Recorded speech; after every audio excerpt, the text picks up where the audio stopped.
Okay, so next, subukan naman natin yung kill engine. So, ang GPS natin, may kill engine po sa sasakyan niyo. Okay, subukan natin. I-start ko yung sasakyan.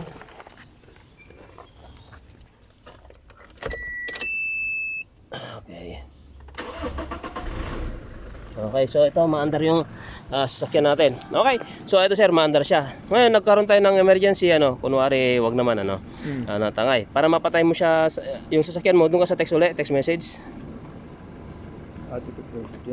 Iti-text mo ulit siya. Okay.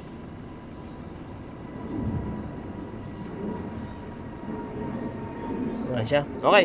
Para mapatay mo siya, text mo yung code niya, D at saka Y. Big letter. D. Tsaka Y.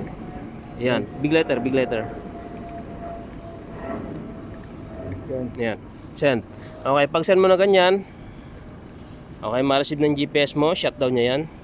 Kaya lang yun nga kagandahan, may turbo timer ka, kaya hindi niya agad si shutdown yan. Ayan, nag-trigger na. Okay. Nag-counter na rin yung turbo mo. Pero nakapatay na po yan ng GPS natin. Okay, so after nung counter ng turbo mo, shutdown na yung sasakyan mo. Hindi rin pala nila mahalata, ano? Hindi, yung kaganda niyan, hindi siya yung delikado na mamatay sa gitna ng daan. Okay. Ilang minutes po ba yung turbo? 1 minute lang yun. 1 minute. Seconds lang yun. Ayan na, patay na siya. Okay, so hindi na mapandar yan sir. Okay, ngayon kahit paandarin po yung sasakyan, ayan. Pag pinandar yan, wala na. Hindi na, ganun na nga lang sir. Ayan na. Malobat na lang yan. Okay, next. Nabawi mo na yung sasakyan mo. Para mapandar naman siya ulit, text mo naman KY. KY. Big letters. K. Hindi, Z yan nilagay mo. K. Kilo. K? K. Tapos Y. KY pala. Okay, send.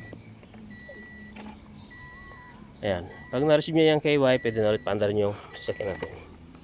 Ayan, titigil na rin yung nito. Okay na sir? Nag-reply na? Hindi ko nag-text. Hindi ko nagre-reply. Ayan. Okay na. Ayan. So, nag-reply na siya ng KY. Okay, pwede na ulit paandarin yung sasakyan na niya. Ayan. Ayun. Okay po. So, ganun lang po yung kill engine ng GPS natin.